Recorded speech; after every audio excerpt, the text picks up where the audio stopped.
오늘 함께 나눌 하나님 말씀은 룻기 4장 1절부터 22절까지 말씀입니다.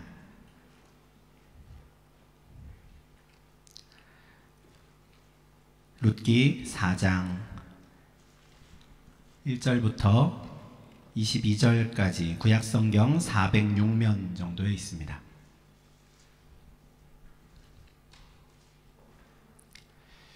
찾으신 줄 알고 이렇게 4장 1절부터 22절까지 좀 길지만 제가 봉독하겠습니다. 보아스가 성문으로 올라가서 거기 앉아있더니 마침 보아스가 말하던 기업 물을 자가 지나가는지라.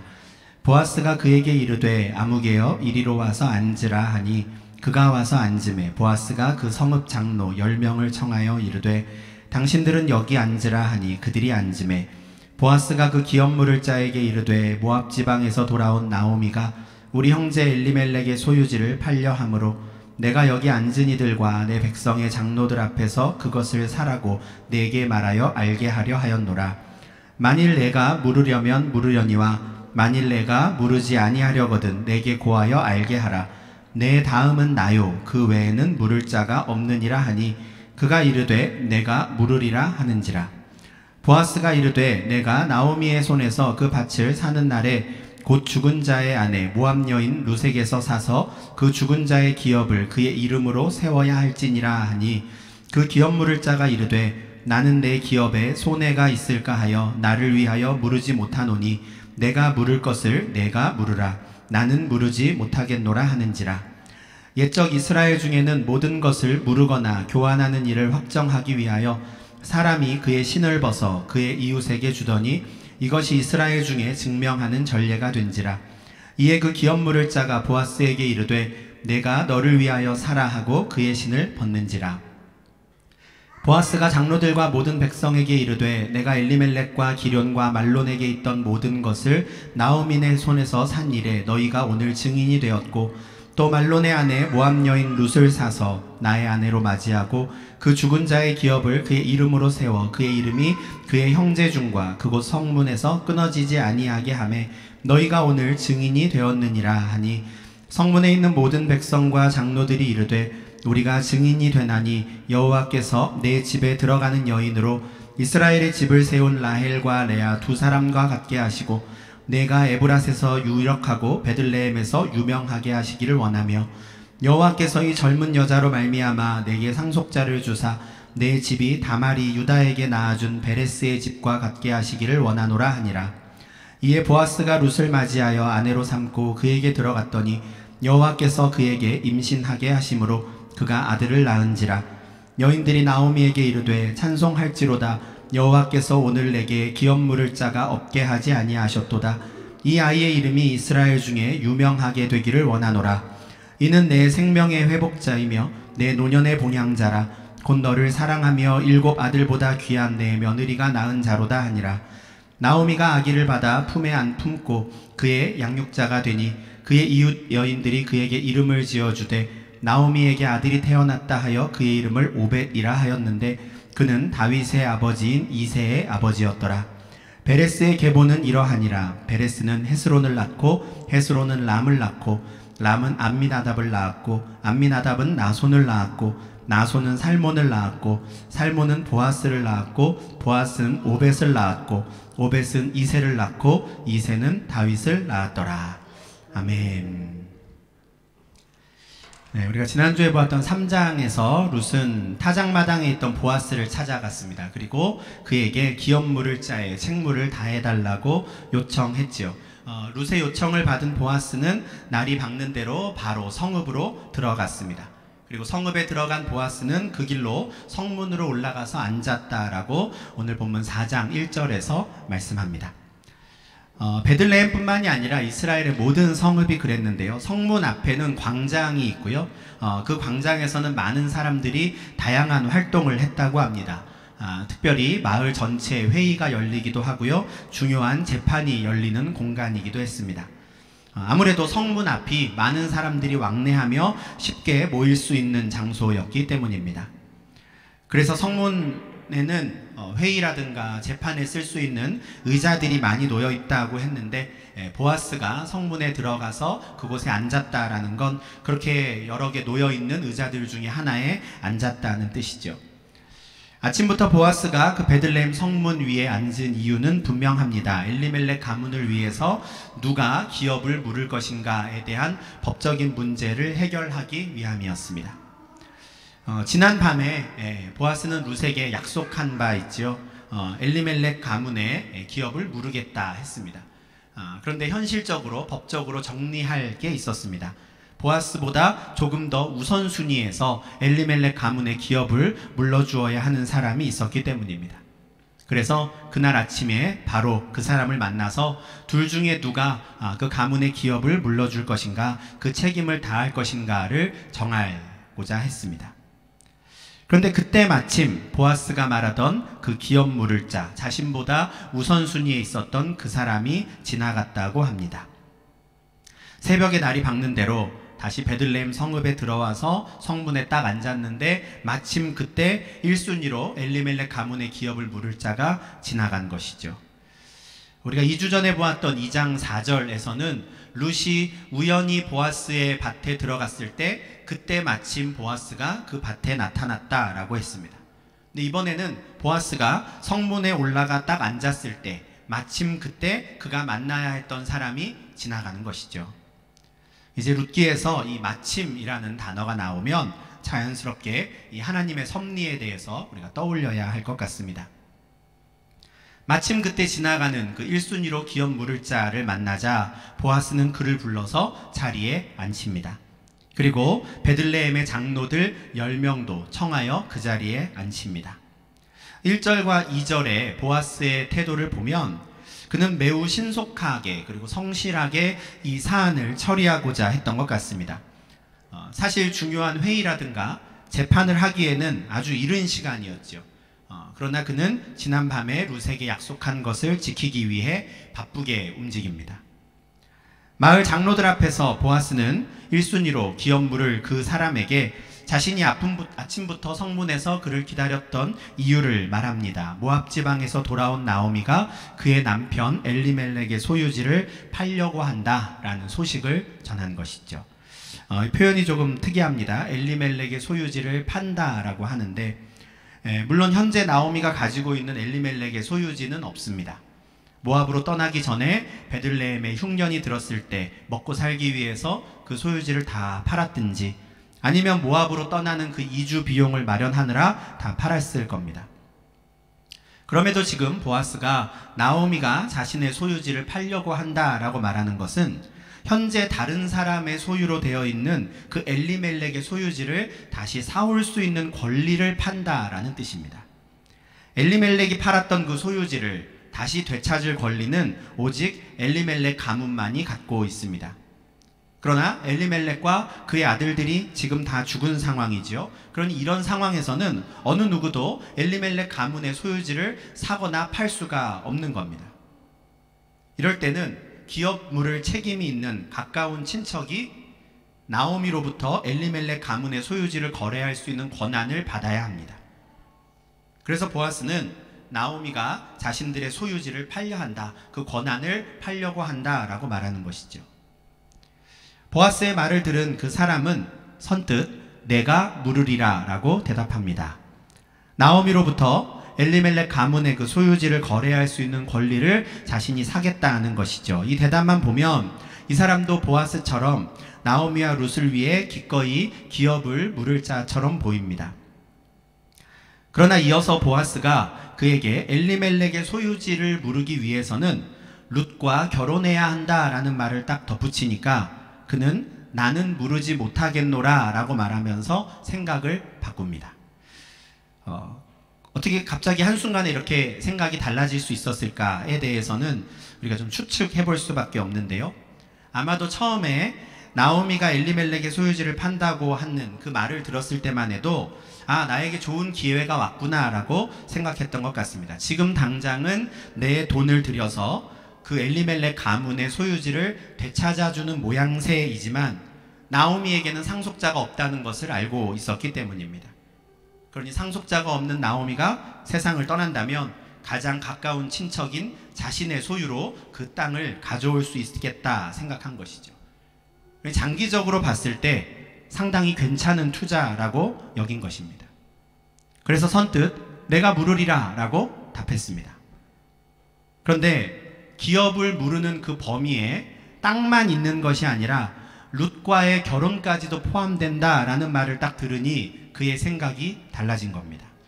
룻과 결혼해서 아들을 낳는다면 나오미가 죽은 이후에도 그 땅은 자신의 것, 자신의 가문의 것이 될 수 없기 때문입니다. 룻이 낳은 아들이 엘리멜렉 가문의 상속자가 되어 그 가문의 땅을 이어가게 될 것이죠. 그래서 그 땅은 현재는 죽은 자의 기업으로, 즉 엘리멜렉과 말론의 기업으로 계속 남아있게 되는 것입니다. 그래서 그는 생각을 바꿨지요. 나는 내 기업에 손해가 있을까 하여 나를 위하여 물으지 못하노니 내가 물을 것을 네가 물으라. 나는 물으지 못하겠노라 라고 말합니다. 6절에서 나는 물으지 못하겠다라는 말을 2번이나 합니다. 아주 분명히 자신의 의사를 밝히는 것이고요. 또한 거절의 이유에 대해서도 아주 솔직하게 이야기합니다.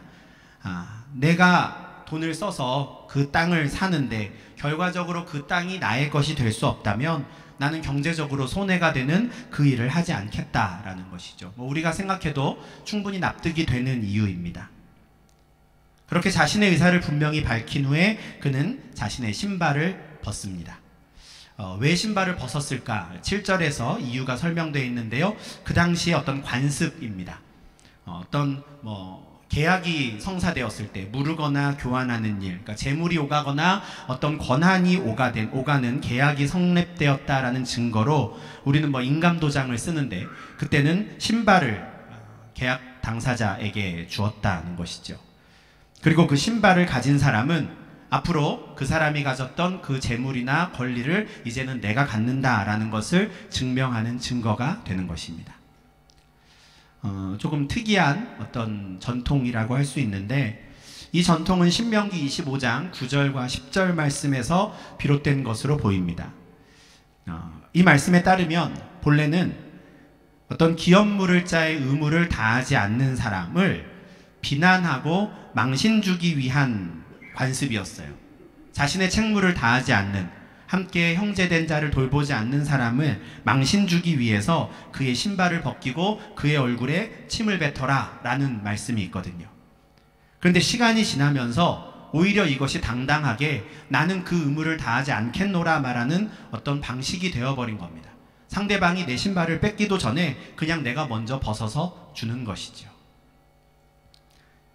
이런 전통이 쭉 이어지다 보니 지금 이 시점에서는 이 첫 번째로 기업을 물을 자가 먼저 신발을 벗어서 보아스에게 준 겁니다.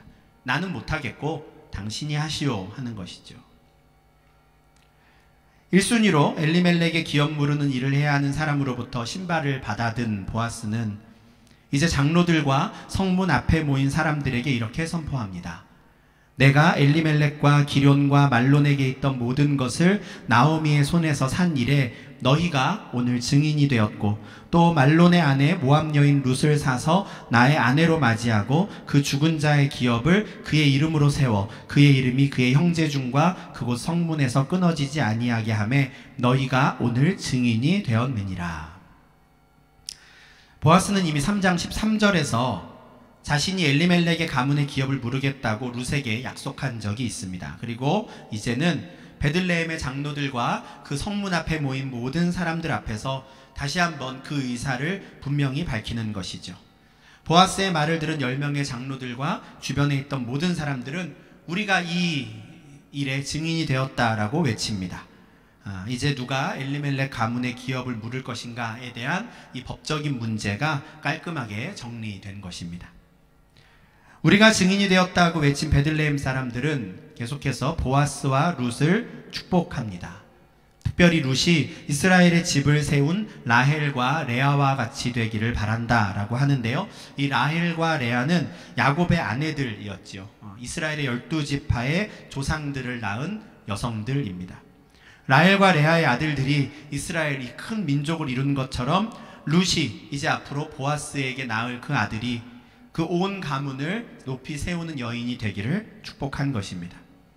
또한 보아스를 위해서도 당신이 에브랏에서 유력하고 베들레헴에서 유명하게 하시기를 원한다라고 축복합니다. 사실 2장 1절에서 보아스는 이미 그 동네에서 유력한 자다라고 했거든요. 근데 뭐 새삼스레 다시 또 이런 축복을 하나 싶은데, 아마도 이 사람뿐만 아니라 이제는 룻과 결혼하여 태어나는 그 아들들, 또 그 아이의 아들, 계속해서 그 온 가문이 에브랏과 베들레헴에서 유력한 자, 유명한 자가 되기를 바란다라고 우리가 생각하면 좋겠습니다. 그리고 12절에서 다시 한번 이 두 사람을 한꺼번에 이들이 축복하는데요. 이번에 그들이 빗대어 축복하는 사람들은 다말과 유다입니다. 이 두 사람의 이름이 좀 낯선 분들이 계실 텐데, 이들이 이 다말과 유다라는 이름을 언급하며 룻과 보아스를 축복하는 데에는 이유가 있습니다. 다말이 겪은 일과 지금 룻이 겪은 일이 조금 비슷하기 때문입니다. 이 다말이라는 여인에 관한 이야기는 창세기 38장에 기록되어 있는데요. 이 다말은 본래 유다라는 사람, 이스라엘의 12지파의 조상 중에 하나죠. 그 유다의 첫째 아들 엘이라고 하는 아들과 결혼한 여인이었습니다. 그런데 자녀가 없는 상황에서 그 남편이 죽었지요. 그래서 유다의 둘째 아들 오난이라는 아들과 다시 결혼하게 됩니다. 제 룻기 말씀을 우리가 한 달간 보면서 설명해드린 계대 결혼, 바로 그 계대 결혼을 한 것이죠. 그런데 오난이 형의 이름을 이을 자식을 낳는 것을 거부하자 하나님께서 그것을 악하게 여기시고 그 둘째 아들도 죽이십니다.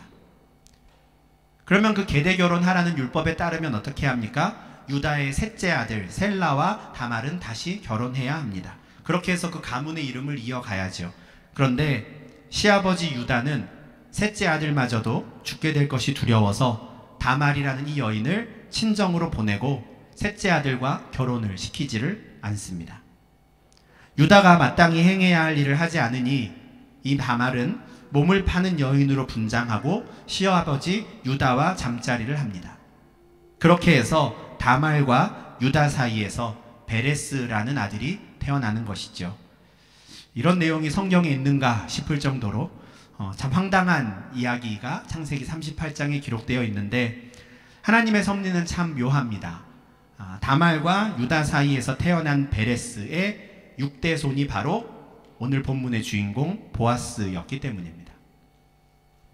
그래서 베들레헴 사람들은 다말과 비슷한 처지에서 결혼하게 된 이 룻과 보아스가 그들의 조상 베레스와 같이 하나님의 축복을 받는 후손들을 낳기를 바란 것입니다.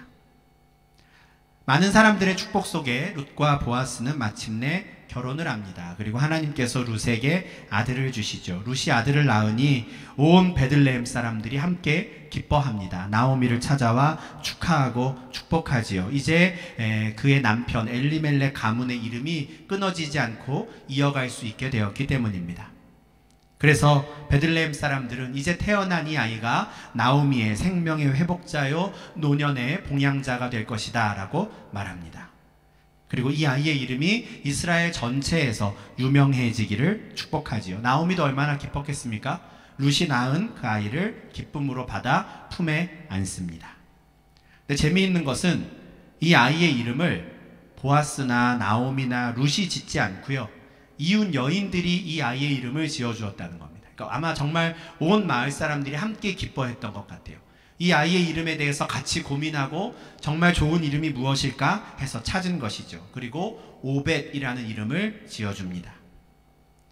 17절 하반절에 이어지는 설명이 참 인상적입니다. 바로 이 오벳이 그 유명한 다윗의 할아버지이기 때문입니다.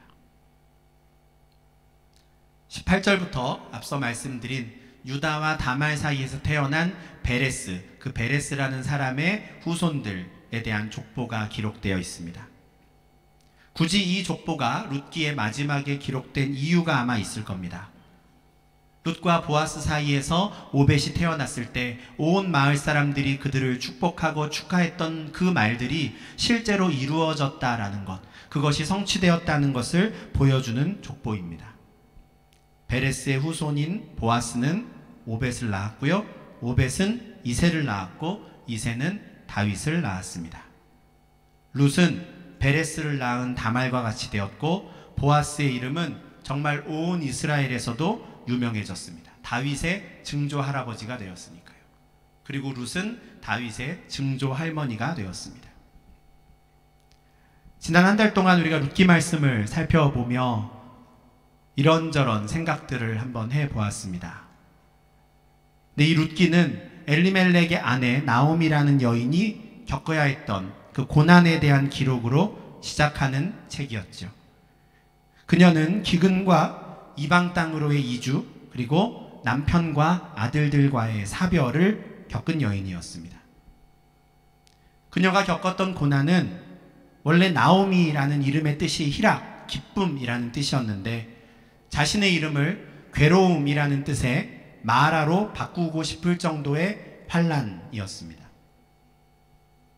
더군다나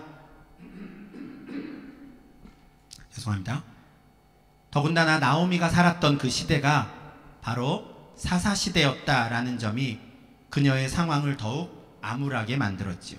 하나님의 율법은 완전히 잊혀진 시대였기 때문입니다. 모든 사람들이 각자의 소견에 좋은 대로 살던 그 시대, 나오미와 같은 과부의 삶은 비참할 수밖에 없었습니다. 그러나 하나님께서는 다시 그녀에게 기쁨을 회복시켜 주시죠. 오늘 우리가 보았던 4장 본문에서 그는 기쁨으로 룻이 낳은 아들을 안습니다. 바로 하나님께서 룻이라는 이 모압 여인을 통해 그 죽은 자의 기업을 잊게 하심으로 나오미가 다시 그 이름에 어울리는 희락을 누릴 수 있게 하신 것입니다. 물론 그 일은 룻 혼자서 할 수 있었던 것은 아니었습니다. 룻이 보여준 그 인애의 버금가는 놀라운 사랑을 보여준 보아스가 함께 있었기에 가능한 일이었습니다. 하나님께서는 모든 사람들이 자기 소견에 옳은 대로 살아가던 그 사사시대에 인애의 삶을 보여준 룻과 보아스를 축복하셨습니다. 그래서 그들의 후손들 중에 다윗이 태어나게 하시죠. 그것만으로도 이 두 사람에게는 정말 영광스러운 일이었을 텐데, 하나님께서는 그들의 이름을 예수님의 족보에도 올려주셨습니다. 예수님의 족보에 대해 기록한 마태복음 1장을 가만히 살펴보면 1장 5절에서 우리는 이 두 사람의 이름을 찾을 수 있습니다.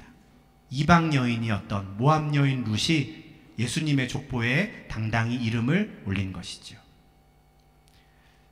그 옛날 저 시골 마을 베들레헴의 한 가정에서 벌어졌던 그 일이 예수님의 탄생으로, 그리고 예수님을 통한 하나님의 구원 사역으로까지 이어졌다라는 점이 참 놀랍습니다.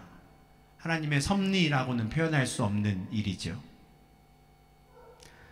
룻기를 통해서 우리는 사람이 볼 때는 아무리 보잘것없어 보이는 사람이라도, 일반적인 상태에서는 전혀 눈에 띄지 않는 그 사람이라 하더라도 그들이 하나님 나라의 백성이라면 그들의 모든 삶이 하나님 앞에 의미 있게 그리고 귀하게 사용된다는 것을 배우게 됩니다.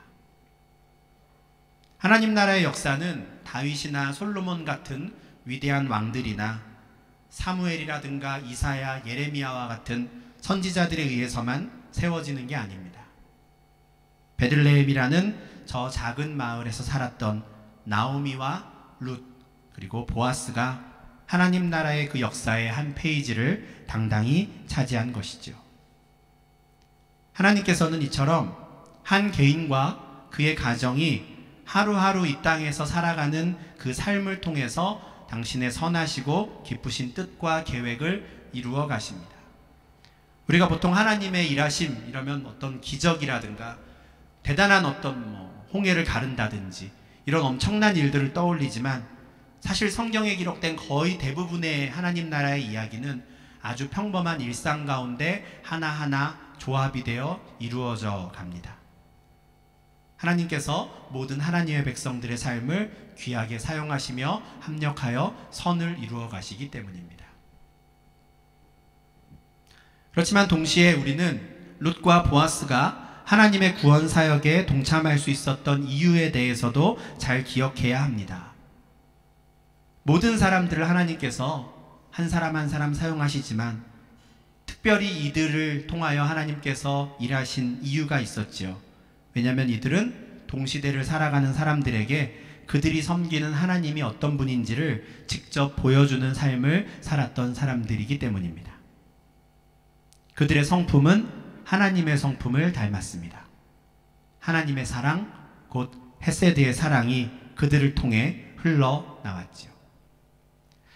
사실 오늘 본문 4장에서 어쩌면 보아스가 받았을 그 축복을 대신 받을 수 있었던, 보아스의 축복을 아깝게 놓친 사람이 나옵니다.